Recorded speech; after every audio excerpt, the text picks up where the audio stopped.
Happy New Year, everybody! Welcome to another episode of Tell Me About Your Damn Book. I'm your host, Stephen Lomer, and my guest this week is a wonderfully humorous author who has brought us some stuff that you might find in your everyday supermarket. And don't freak out, it's fine that we have a shopping cart on the table. It's been authorized, it's been cleared, we checked with OSHA, everything's fine.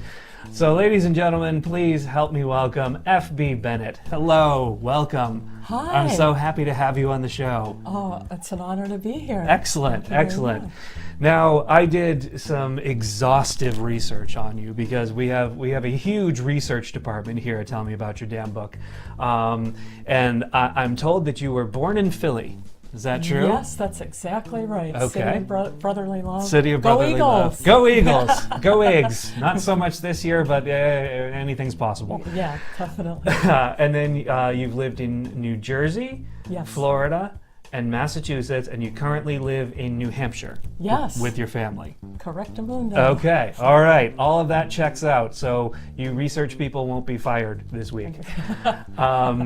You attended St. Petersburg Junior College in Florida, and you're Yes. a graduate of PTech, the St. Petersburg Vocational Technical Institute Secretarial Program. Yep, that's My right. goodness. Yeah. So how did you end up in that? What twists and turns brought you there? Well, I spent several years waiting tables and doing food prep. I worked at the VA for several years in the cafeteria and the gift shop. And Oh, nice. I decided it was time for a change, and I wanted to get into. I worked in a few legal offices and also general secretarial. Okay. It was I needed a change. Food service was fun and it was interesting, but it was just time for a change, and also it was work that would help me while I was writing. I wrote another book before this, so it's, I wanted some time to do some drawing and writing and a little bit of, I was in a band for a little while, so, I wanted a job that would support my art. So Did you say food service was fun and interesting? in the beginning it was. Because You may be the first and only person who's ever said that. It's entirely possible. Well, I love meeting new people. Okay. And it was a chance, St. Petersburg was kind of like an incubation area for different ideas. There's people there from all over the world. Uh-huh. It has a very good tourism and travel industry. And, I did work at a hotel for a little while, and it was fascinating to meet people from England, France, Canada, Saudi Arabia. Sure.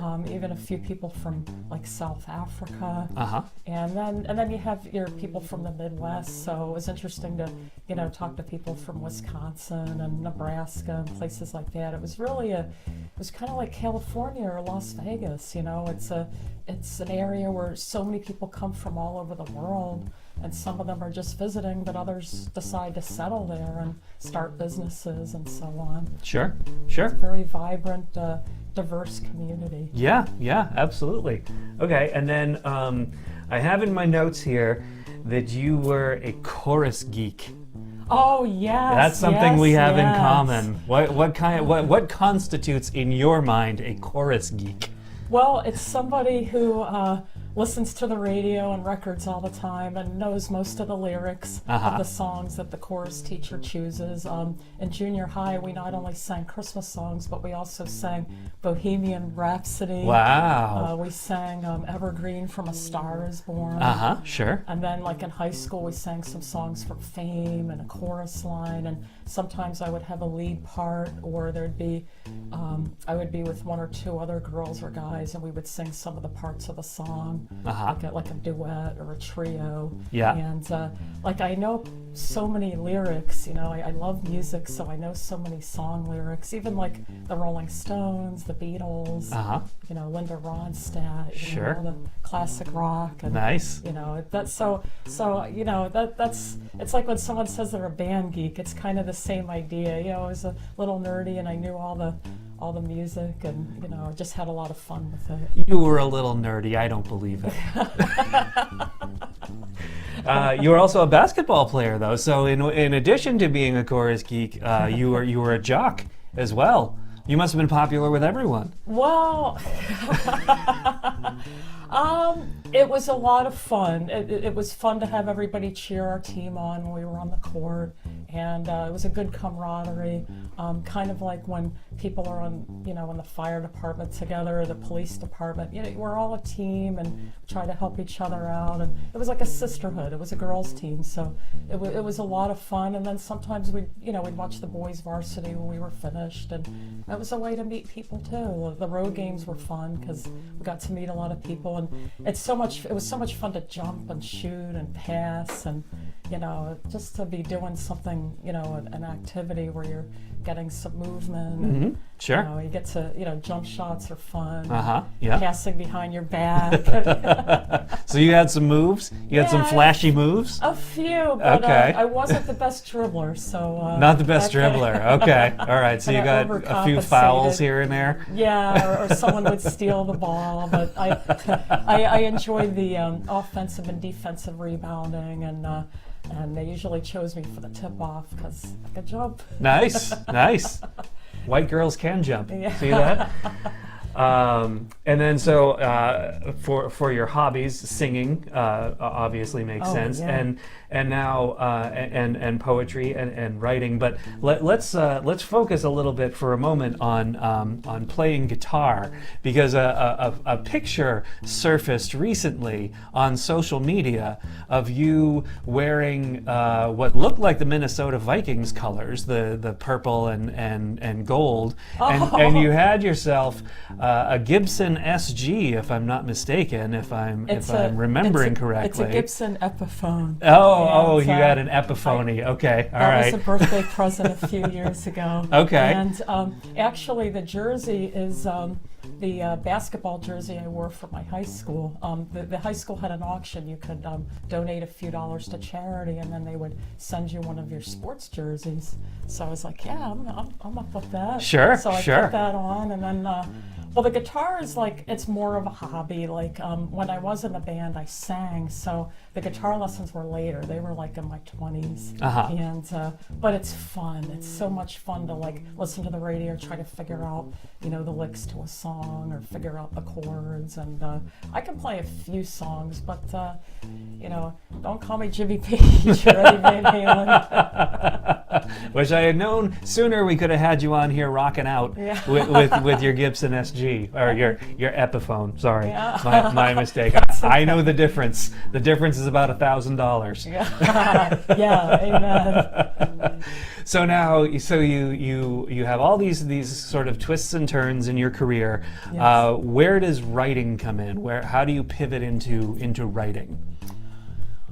Writing is, there's a lot of people that knit, or they do jigsaw puzzles, or they do sculpting or painting. I try to, when I'm working on a book, I try to spend about an hour a day writing, and then I spend a half hour a day on social media to promote it.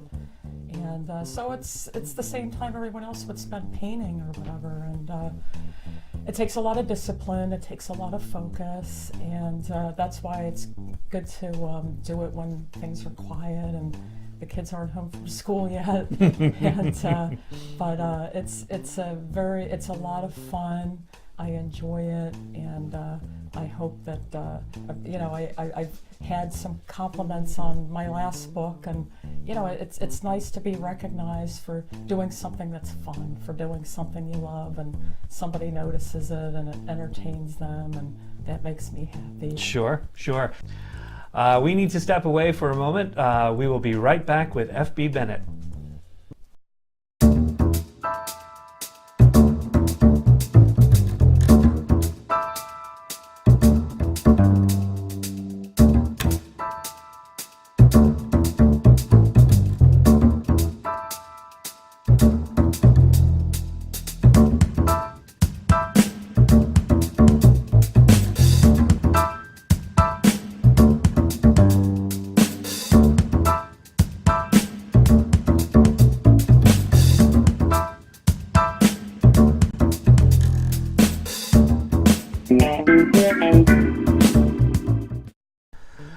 Welcome back to this episode of Tell Me About Your Damn Book. I'm here with F.B. Bennett, and look what has materialized right before your eyes, ladies and gentlemen. One last book in 2018 before we say goodbye to this year and hello to a new one. But this is a very good one to end 2018 on.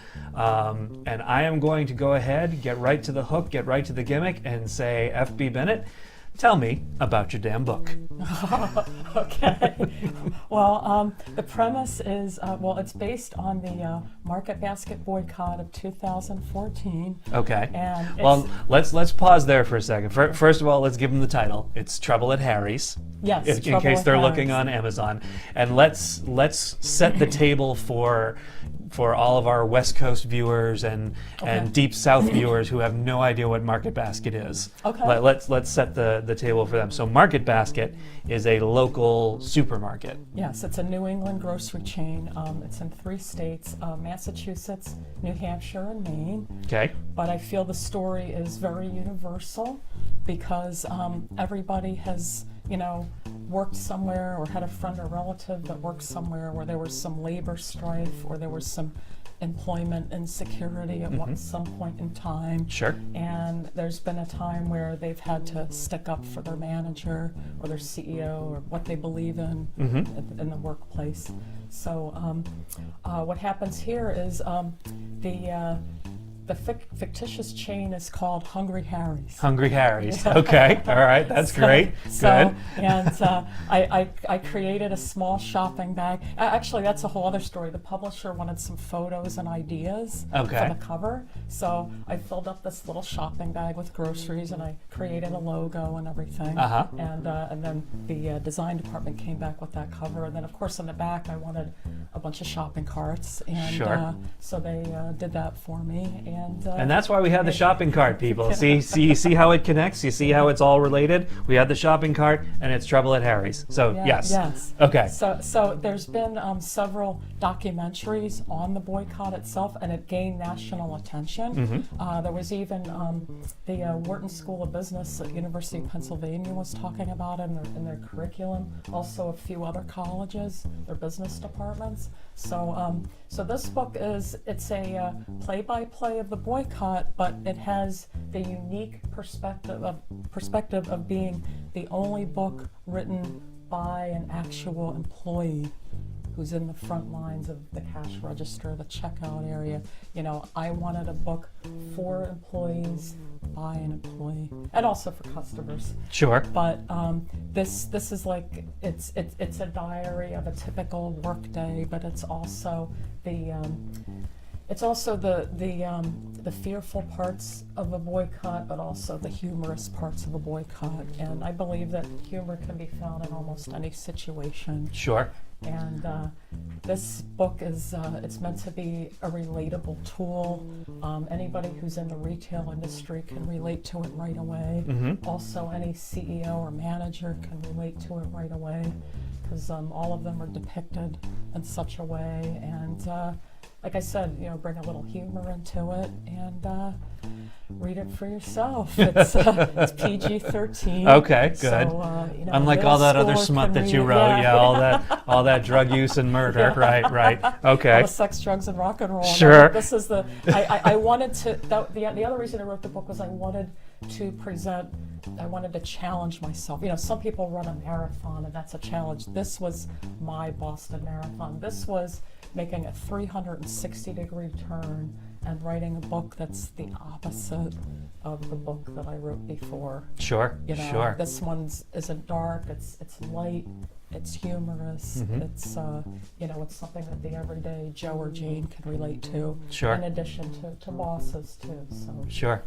And now I can personally attest to how long this project went on because 2 years ago we met at the New England Authors Expo, and this was a binder. Yes. That's all right. It was. It wasn't even a book at that point. It was a binder of what you had written, of the notes you had taken, of the research you had done. Yes. And you essentially had a table with a binder, and you said, this is going to be Trouble at Harry's. Yes. Yes. So that's commitment right there, because you wanted to start the buzz early because, yeah. because the book didn't even exist. Yes. And then at this past year's New England Authors Expo, you actually had the book to present. Is that right? You had the book?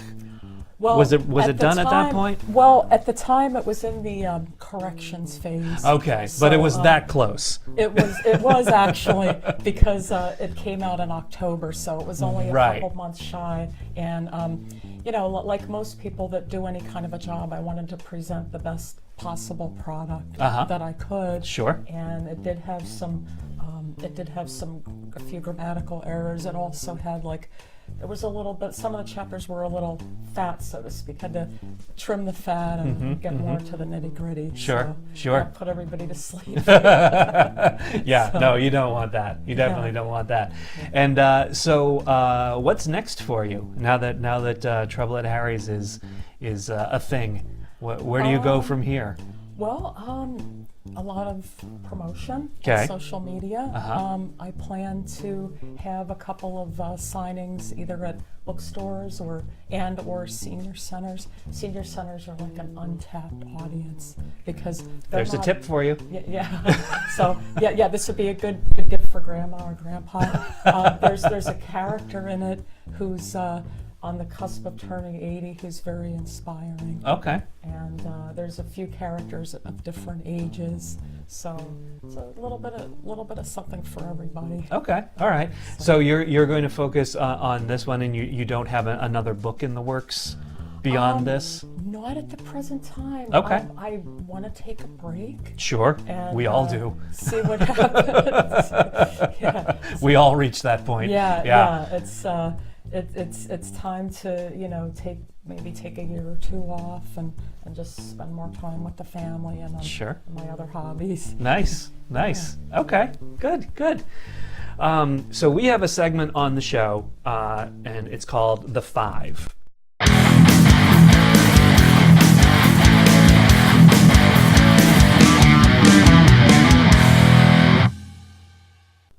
And it's 5 standard questions that we ask every author who comes on the show. So are you ready and willing and able to try the 5? Oh, you bet. Okay, all right, excellent. So question number 1, if they published an author's yearbook today and you were in it, what would you be voted most likely to do? I would hope it would be either most likely to succeed or most humorous. That's fair. I would take most likely to succeed, whether it was then or now. I would absolutely take that one. Yes. Question number 2, which 4 faces would appear on your author's Mount Rushmore?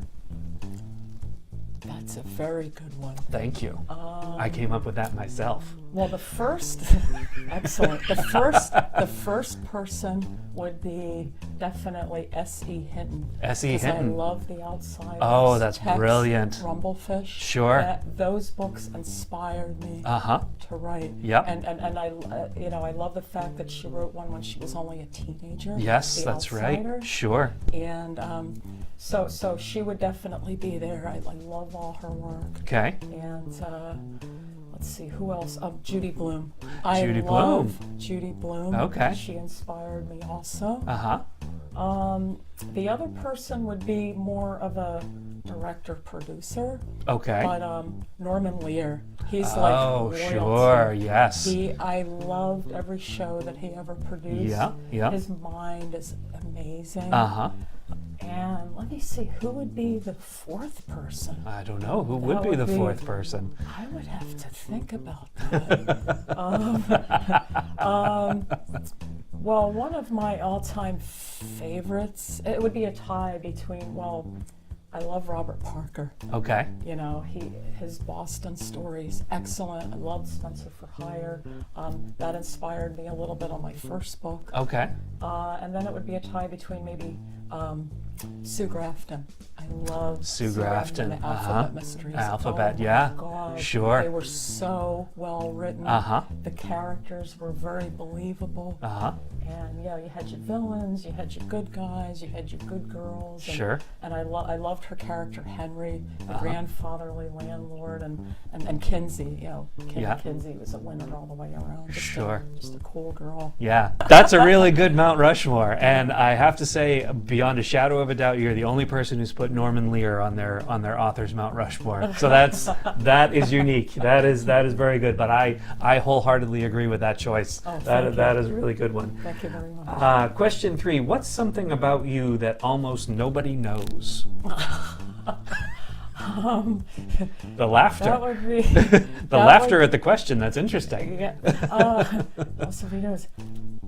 I'm not really sure. Maybe the fact that, I have a couple of poems and songs that I haven't let the public see because they're still rough drafts. Okay. So that would kind of be something. Okay. Because I have them in folders and never really sang them to anybody or read a couple of them to anybody. So I think that would be a good, that would pretty much be a good idea of something that's a real secret. Yeah, absolutely. Okay, and not a secret anymore because now the whole world knows, but that's all right.